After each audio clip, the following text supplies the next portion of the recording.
que eu estou falando do Kierkegaard, dos estágios, é ele que inventou, não fui eu. Né? Não foi outro filósofo, foi ele. Né? O que ele diz é o seguinte: tentamos escapar da angústia através de 3 estágios. Que na verdade são 4, como os mosqueteiros. São 3, mas são 4. Né? Mas vocês vão ver que são 4. O primeiro é o estético, que ele chama de Dom Juanismo. Que ele usa a figura do Dom Juan, que é aquele homem que seduz mulheres, seduz. Quando ela demonstra interesse, ele fica com ela um tempo, depois ele brocha. Aí ele seduz outra. Dom Juan. Né? E aí depois ele vai até que chega a hora. O Mozart fez uma ópera famosa sobre Dom Juan, chamada Don Giovanni. Né? Chega numa hora que ela deu um sorriso, ele já brochou. Aí vai para outra. Ela virou a cabeça para ele e brochou. Significa o quê? Que chega num ponto que quando você quer colocar sensações no lugar da angústia, as sensações perdem o valor. Porque não consegue resolver a angústia. Aí ele diz que você desespera de ter sensações na vida.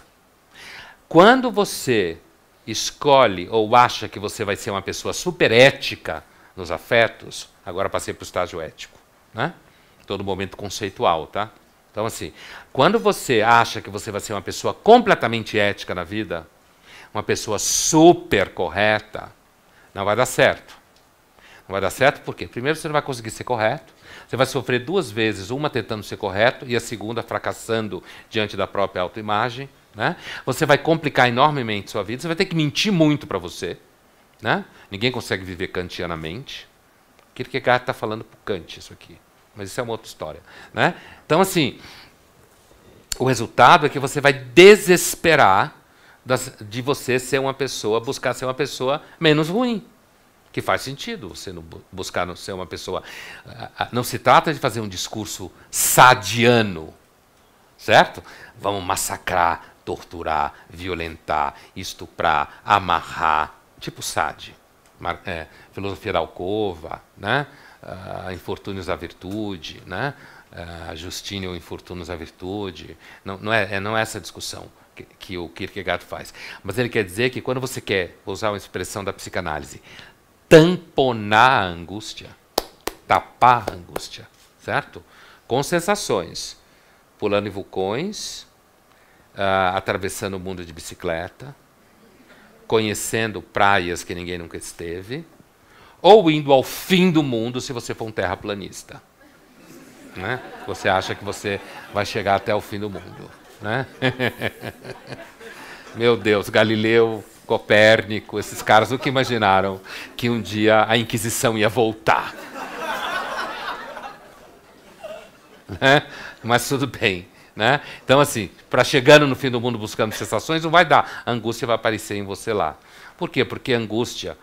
Por que angústia? Porque nós somos seres humanos que nos descolamos de certos esquemas de significado. A sociedade avança não no sentido que está ficando melhorando. Ela anda para frente. Não tem como voltar para trás. Né? Não adianta querer buscar recuperar a família brasileira dos anos 50. Primeiro porque não existe a família brasileira dos anos 50. Não existe, nunca existiu. Né? Aliás, o Nelson Rodrigues mostrou muito bem isso nos anos 50, 60, 70. Né? Tem que andar para trás, né? Não tem como voltar para trás. É claro que você pode andar evitando certos abismos, né? Mas não tem como andar para trás. Mas não vai adiantar, a angústia não vai desaparecer. Por quê? Porque nós somos seres, segundo o Kierkegaard, e é importante esse autor, quer dizer, ele não é um dinamarquês doido que estava bêbado escrevendo, né? Por causa do frio. Né? Ele é alguém que sacou uma questão, que é essa questão de um certo sentimento de desorientação, dificuldade de estabelecer valores, desorientação com relação a objetivos, propósitos. Qual é o propósito da vida? Ganhar dinheiro. Não dá só esse propósito. Quando você ganha muito dinheiro, até parece que é propósito. Né? Mas, assim, a fórmula que nos oferecem hoje, ela produz uma série de sintomas. Mal-estar de todos os tipos, que eu estou apresentando para vocês alguns deles aqui. No ético, a mesma coisa. Você acha que você vai ser uma pessoa super honesta, você fracassa nisso, você desespera da ética, assim como você desespera do mundo dos afetos. A melhor forma de você achar que não vale a pena amar ninguém é achar que você vai amar uma pessoa sendo boa o tempo todo, sendo correta o tempo inteiro, fazendo só o que é certo. É a melhor forma de você destruir qualquer relacionamento. É o tempo inteiro você achar que você vai... Imagina isso no âmbito das relações sexuais, né? Assim, imagina se você respeitar uma pessoa sexualmente a vida inteira, você não faz nada com ela. Aliás, parte do desejo sexual passa pela ideia de que você atravessou o samba em algum momento. Eu sei que precisa ensinar isso hoje em dia, né? Você precisa falar disso, trazer isso à tona, né? A última área do significado, segundo Kierkegaard, é o que ele chama de estágio religioso. Então, busca das sensações, busca de uma vida correta, ética, rígida, e busca de pertencimento a uma doutrina religiosa, né? Essa, assim, vocês vão ter tempo de conversar um pouco com o Ed sobre isso daqui umas 2 semanas, mas essa, assim, religião sempre ofereceu significado, como eu falava no começo, né? E, assim, o Kierkegaard vai dizer o seguinte: olha, se você acha que você não vai ter angústia, e ele era teólogo e pastor, hein? Certo? Kierkegaard, né? Então, assim, era um pastor meio vagabundo, bebia demais e tal, mas às vezes, não dizem por aí que só os pecadores verão a Deus? Então, só quem bebe demais ou faz alguma coisa errada demais pode entrar no paraíso, de repente, né? Mas assim, se entrar no mérito religioso enquanto tal, ele vai dizer, olha, se você entrar numa comunidade doutrinária, não vai resolver sua angústia. Por quê? Porque você vai perceber que dentro da comunidade doutrinária, o inferno está lá do mesmo jeito. Fracassos, mentiras, hipocrisias, pessoas mais assim, menos assado, né? Humano demasiado humano, como diria o Nietzsche, certo? Então, o que vai acontecer com você? Você vai desesperar da vida religiosa. Perder a fé, né? Então, você vai desesperar de uma vida com prazer e sensações, se você achar que isso resolve e é significado para a vida. Você vai desesperar da ética, se você achar que você vai conseguir ser uma pessoa plenamente correta o tempo todo. E você vai desesperar da fé doutrinária religiosa, da articulação da vida religiosa numa comunidade, como se fala, porque se você achar que ali é uma igreja de santos, como se falava no começo do cristianismo, né? Interessante porque Santo Agostinho, filósofo que eu já li e leio bastante, ele tem um pau ali no dado momento, né? Santo Agostinho, agora eu fui lá para trás. Mas hoje é sexta-feira à noite, a gente pode fazer maldade. Então, assim, ele entre século IV e V, né? Fui lá para trás. Então, assim, o Santo Agostinho teve um pau com uns caras chamados donatistas, momento teológico, né?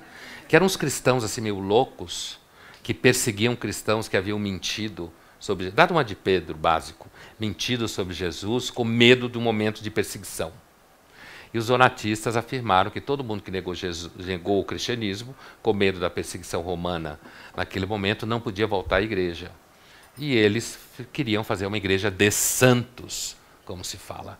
E o Agostinho vai defender a ideia que a igreja é uma igreja de pecadores, não é um bordel, né? Apesar que o Agostinho é famoso por dizer, Deus me dá a castidade, mas não hoje. É sexta-feira. Castidade sexta-feira é um pecado, né? Mas assim, né? Esse é um pecado, a sexta-feira. Mas assim, eu lembrei dessa questão da Igreja dos Santos, que é um debate interessante dentro da origem do cristianismo. Você percebe muito bem, o Santo Agostinho é um filósofo que, apesar que é um tema muito anterior, mas ele tem uma certa intuição justamente para essa questão de um molejo do amadurecimento, né? Certo molejo, essa ambivalência, inclusive de perceber que às vezes você não encontra significado mesmo, você não encontra propósito. Se você achar que tudo tem que ter propósito, você já estará precisando de medicação, né? Tudo. Algumas coisas sim, outras não. E, às vezes, não ter propósito relaxa. repousa, né? A ideia é que você tem que encontrar e ter propósito em tudo que você faz, não dá para repousar. Você fica paranoico, né? Então, assim, essa ideia de que você vai conseguir resolver essa angústia com relação ao problema do propósito, certo? Dito de outra forma, o problema do significado da vida, certo? E que você vai encontrar, seja ele no âmbito estético das sensações, seja no âmbito da conduta reta, moral. Uma das coisas que eu observo entre os mais jovens hoje em dia é uma enorme angústia com relação a ser completamente ético, né? Isso é uma questão assim que leva muita gente ao sofrimento. Quando você quer ser ético o tempo inteiro, você começa a ter problema de identidade, você tem problema de relacionamento, problema de... Eu não estou dizendo que você tem que ser mentiroso o tempo inteiro e que você tem que ser corrupto. Eu não estou na polarização, sabe? Aquela coisa bipolar assim. Ou você é X ou você é Y, então você não existe, né? Aí tem o quarto estágio, né? Eu falei que são 3, mas são 4. É porque o Kierkegaard divide o 3 em 2. Por isso são 4. Existe o religioso 2, que ele chama de salto na fé. Mas no nosso âmbito aqui, da nossa discussão, eu diria que esse último estágio é um estágio mais relacionado a você, justamente como eu dizia antes, dava o exemplo, agora eu vou dar o conceito, é a possibilidade de você entender que a angústia não vai passar. Ela não tem cura. Ela não tem solução. Nunca vai acabar. Quando você olhar para cá, fugindo, ela vai aparecer aqui. Não significa que o tempo inteiro, não significa que você tem que fazer sexo com ela porque você é super descolado. Não é isso, né? Não é isso, né? Mas assim, significa, a ideia do Kierkegaard é que assim, o salto na fé que ele fala, o salto na fé que existe um Deus, ele é teólogo, né? E de que esse Deus não está necessariamente no âmbito doutrinário institucional. Essa é uma outra discussão que vai para o âmbito espiritual enquanto tal, que eu não vou explorar hoje, né? Mas é a ideia de que a única forma de você lidar com a angústia é saber que a angústia é você, é a nossa substância, né?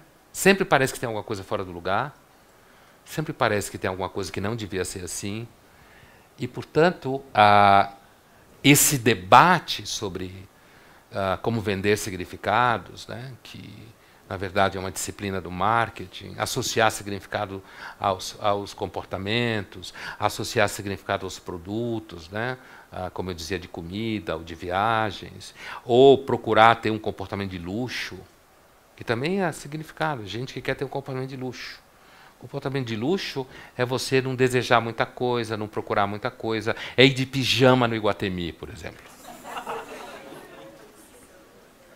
Isso é um comportamento de luxo. No mercado de luxo, quem se veste chique, põe salto alto para ir no Iguatemi, está perdido. Você no Iguatemi, você vai de pijama. Por quê? Porque é só uma terça-feira na sua vida. Não é um sábado. Entendeu? É só uma terça. É um dia banal. Você vai lá comer alguma coisa ou comprar alguma coisa besta. Como uma bolsa Louis Vuitton. Uma Prada. Né? Uma coisa besta que você faz qualquer dia.